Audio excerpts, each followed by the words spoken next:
Vous écoutez un podcast Exastris ad Astra.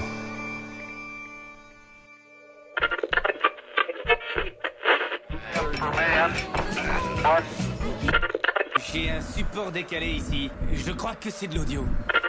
Tu sais que le monde ne tourne pas rond sans comprendre pourquoi, mais tu le sais. Nous créons et percevons notre monde simultanément. Et notre esprit s'en sort si bien que nous nous en rendons même pas compte. Nous sommes transportés dans une autre dimension. Une dimension faite non seulement de paysages et de sons, mais surtout d'esprit. Un voyage dans une contrée sans fin dont les frontières sont notre imagination. Good morning, pays imaginé!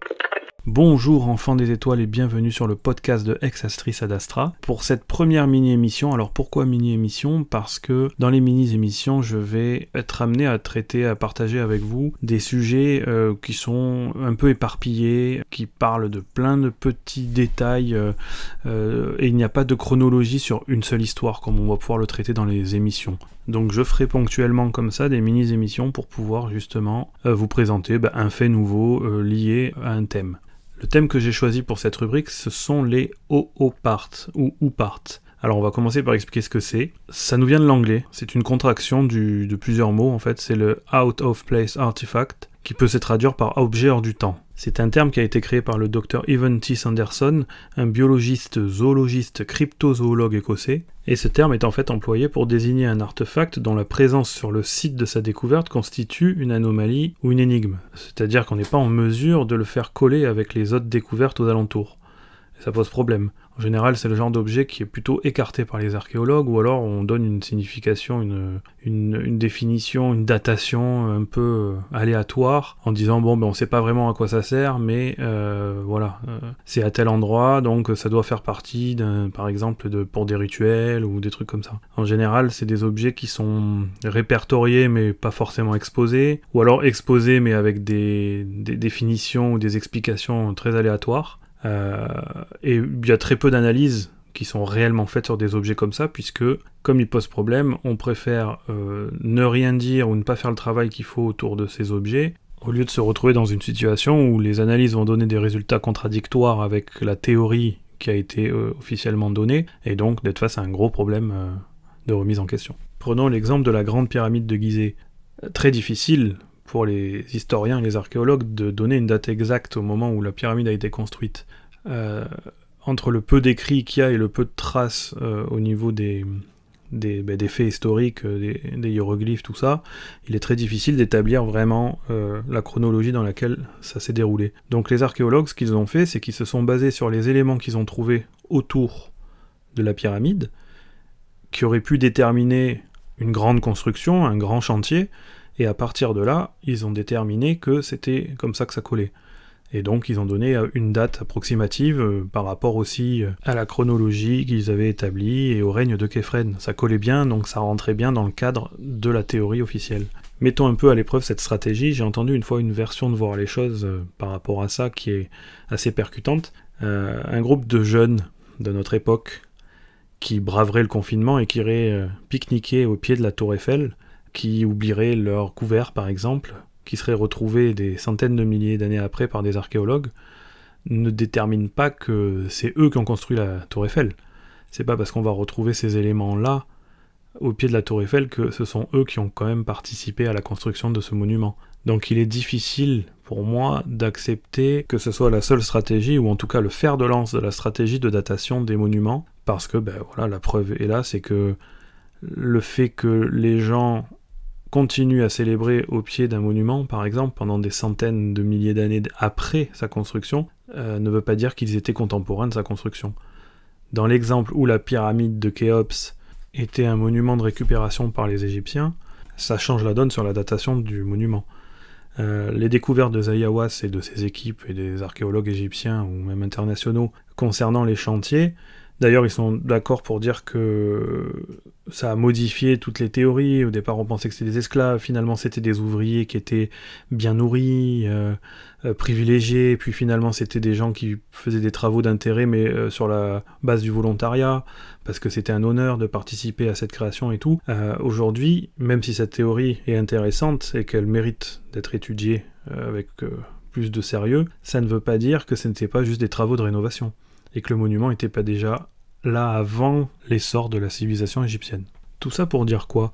En fait que parfois, dans les fouilles archéologiques, on va tomber sur des objets qui vont venir infirmer une théorie, et donc qu'il faut la remettre en question et qu'il faut se demander si la chronologie qu'on a établie est bonne. Et ça fait peur parce que ça crée une incertitude sur le travail qui a déjà été fait en amont, et donc oui, je peux comprendre que ça fait un peu trembler. Après, il faut être transparent et admettre aussi que ça peut, si ça marche dans un sens, ça marche dans l'autre sens. C'est-à-dire que parfois ces objets qu'on va dire hors du temps ne correspondent pas à une époque tout simplement parce qu'ils ne sont pas de cette époque. Donc il ne faut pas non plus de suite voir des objets magiques ou des révélations sur un objet quand nous avons une multitude de découvertes qui viennent donner du sens à une certaine théorie, une certaine chronologie. Donc toujours à prendre avec des pincettes parce que parfois ce sont des objets qui sont utilisés par des pseudo-scientifiques ou des sectes ou des adeptes de la religion pour venir valider leurs propres théories douteuses, les thèses farfelues et compagnie, donc voilà, il faut toujours garder l'œil ouvert, il faut avoir l'œil critique, mais il faut aussi ne pas non plus tomber dans la psychose de tout n'est que mensonge. Il faut juste savoir prendre le recul nécessaire pour analyser chaque fait et déterminer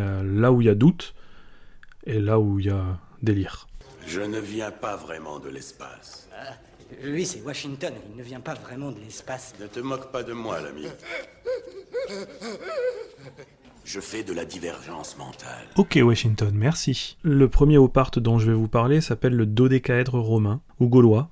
On ne sait pas vraiment du coup, puisqu'on a du mal à savoir ce qu'est cet objet et quelle en est l'utilité, pourquoi il aurait été fabriqué, il y a des théories. On va voir ça ensemble. Alors un dodécaèdre, c'est quoi ? C'est un polyèdre à 12 faces. Alors pour vous donner une idée, c'est comme un dé, sauf qu'au lieu de posséder 6 faces, il en possède 12 faces pentagonales, ayant chacune un trou circulaire en son centre. Ils ont été faits soit en bronze, soit en pierre, et ils ont été retrouvés au nombre de 80 pour l'instant, sur le territoire européen, on va dire, anciennement territoire de l'Empire romain, puisque on en a retrouvé seulement en Belgique, en Allemagne, en Grande-Bretagne, en Hongrie, en Autriche, en Suisse, et majoritairement en France, 30 sur les 80, ce qui fait quand même penser que c'est possible que ce soit de confection gauloise, et que ça a été ensuite disséminé à travers l'Europe grâce aux routes commerciales. On sait que l'armée romaine engageait énormément de soldats de toutes les contrées conquises. La grande question est,